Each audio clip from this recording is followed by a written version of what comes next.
Merci. Voilà, donc je vais vous présenter donc le protocole Ritux GoPro qui a été financé donc par le PHRC national 2017.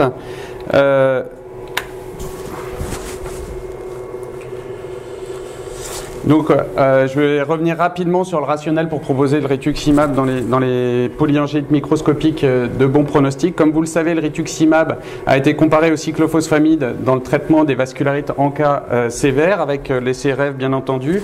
Si on regarde dans cet essai, il y avait évidemment des rechutes qui existaient, et notamment vers 18 mois, on obtenait à peu près une quinzaine de % de rechutes dans le bras des patients qui avaient des anticorps anti-MPO, ce qui est un des éléments qui va nous fonder pour le rationnel, pour l'utilisation et pour le calcul d'effectifs. Ensuite, dans les vascularites associées aux ANCA, le rituximab a été montré comme étant efficace dans le traitement d'entretien, et ça c'est l'essai qu'avait fait Loïc Guivin qui montrait que le rituximab avait un taux de rechute, permettait un taux de rechute très réduit dans le traitement d'entretien des vascularites associées aux ANCA. Donc on a un traitement qui fonctionne en attaque dans les vascularites sévères, qui fonctionne en entretien dans ces vascularites associées aux ANCA. Et donc toute la question qui allait arriver, c'était qu'en est-il pour les vascularites associées aux ANCA de type polyangéite microscopique avec des anticorps anti-MPO. À l'heure actuelle, on se base, en tout cas en France, pour la prise en charge de ces patients sur le FFS. Je vous rappelle l'étude de 2010 qui avait été proposée. Donc c'était des patients qui avaient à la fois une polyangéite microscopique ou une PAN FFS 0, on ne voit pas le 0 apparaître. Ils étaient traités dans un premier temps par corticothérapie seule, et soit ils étaient en rémission ou avec une activité qui était contrôlée par la corticothérapie seule, soit ils étaient en rechute, et dans ce cas-là, ils étaient randomisés secondairement avec un traitement qui comparait l'azatioprine au cyclophosphamide. Le schéma, vous voyez, était un petit peu compliqué du fait de cette double étape thérapeutique, mais c'est sur les éléments notamment de cette étude-là que les patients qui ont une polyangéite microscopique sans facteur de mauvais pronostic selon le FFS sont traités en première intention par corticoïdes seuls. Néanmoins, quand on regarde le suivi à long terme de ces patients qui ont une polyangéite microscopique, et ça c'est l'étude qu'avait fait Maxime, on voit que finalement, au long cours, il y a quand même des patients qui rechutent de façon extrêmement fréquente, et si on s'intéresse à ces patients qui ont une polyangéite microscopique, on voit qu'on tombe sur environ 40% de rechute à peu près 18 mois de traitement, et c'est le deuxième chiffre qu'on a pris du coup pour l'étude proposée. Sachant que le plus souvent, donc, la rechute était faite sur des signes généraux articulaires, musculaires ou neurologiques périphériques. Enfin, il y a l'azatioprine qui avait été proposée comme traitement en association à la corticothérapie pour des vascularites associées aux ANCA, que ce soit des Churg-Strauss, des polyangéites microscopiques ou des PAN. On voit que l'azatioprine ne permettait ni de réduire la corticothérapie, ni d'améliorer la mise en rémission, ni de prévenir les rechutes. Et c'est le travail qu'avait fait Xavier sur cette cohorte. Donc l'azatioprine n'est clairement pas le traitement qui permet de révolutionner les choses. Et donc c'est pour ça, fort de ces différents éléments, avec à la fois une efficacité du rituximab, l'absence d'alternative pour l'instant extrêmement pertinente, qu'on souhaitait démontrer la supériorité d'un traitement qui combine le rituximab et la corticothérapie, comparativement au traitement de référence seul qu'on utilise en France en tout cas, qui est la corticothérapie isolée, dans le traitement des polyangéites microscopiques sans facteur de mauvais pronostic.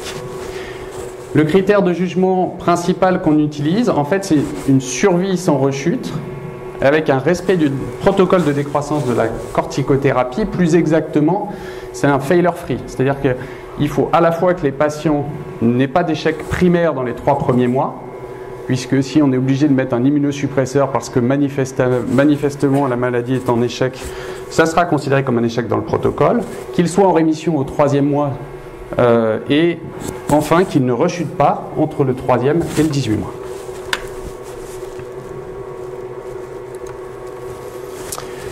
Il y aura des critères de jugement secondaire, le pourcentage de patients qui obtiennent effectivement une rémission, la corticothérapie cumulée dans les deux bras, les temps écoulés jusqu'à la première rechute, le pourcentage de patients sous corticoïdes à la fin du suivi, la survie, la qualité de vie et bien évidemment les séquelles associées à la vascularité. Le schéma thérapeutique est donc le suivant. Les patients donc, ne sont inclus dans ce protocole que les patients qui ont une polyangite microscopique. Ils recevront de la prednisone avec un schéma de décroissance qui est tiré de celui de Pexivas, donc avec une corticothérapie plutôt allégée, on va dire peut-être par rapport au schéma qu'on peut faire éventuellement sur 1 an. Et il y aura donc un bras où les patients seront traités par rituximab J1, J15, 1 g, et un bras où les patients recevront un placebo du rituximab. Et la corticothérapie sera arrêtée à 1 an et le critère de jugement principal sera à 18 mois. Les patients seront bien entendu suivis ultérieurement afin de voir s'il y a des rechutes à distance, ce qui ouvrirait la voie potentiellement à un traitement d'entretien chez ces patients-là.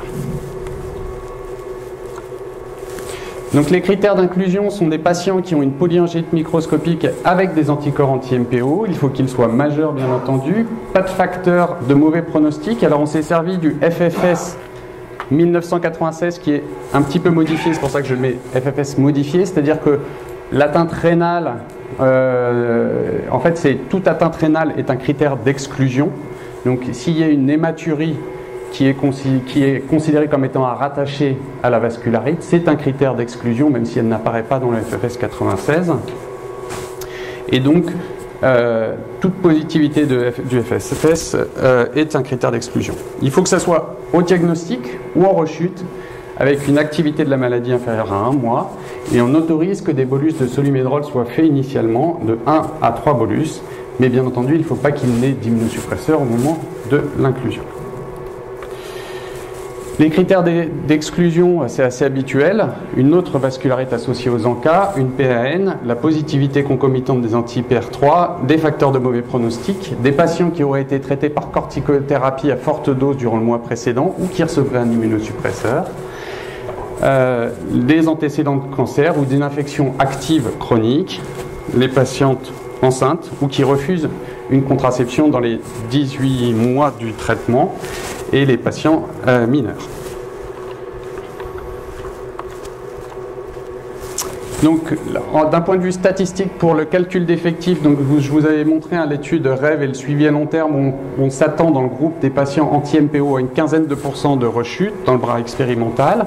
Si on regarde du coup les courbes de suivi long terme des cohortes suspens, on est plutôt sur 40 % dans le bras de référence. Et si on prend des risques habituels, alpha de 5%, pardon, une puissance de 80%, il faut 48% par bras. Et si on tient compte des perdus de vue, ça fait 106 patients pour cette étude, ce qui est déjà un bel objectif pour cette maladie qui est rare. Donc, il y a pas mal de choses qui ont avancé. Les protocoles, il a été validé, le CPP, l'accord du CPP a été obtenu, il est enregistré. On va pouvoir débuter l'ouverture des centres et je remercie, il y a à peu près déjà une trentaine de centres qui ont répondu favorablement. L'ouverture, elle va pouvoir débuter avant l'été. D'un point de vue strictement pratique, étant donné que c'est une maladie rare, j'aimerais bien que la première inclusion, ce qui lance le chronomètre, soit faite une fois qu'il y a un certain nombre de centres qui sont déjà ouverts. Donc probablement qu'on va plutôt décaler les premières inclusions à début septembre, ce qui n'empêche pas qu'il faut commencer déjà à ouvrir les centres. Et s'il y en a parmi vous qui, par oubli, inadvertance, enfin une erreur de ma part, n'ont pas été contactés et sont intéressés, évidemment vous pouvez nous contacter et on vous rajoutera dès que possible dans la liste des centres investigateurs. Voilà.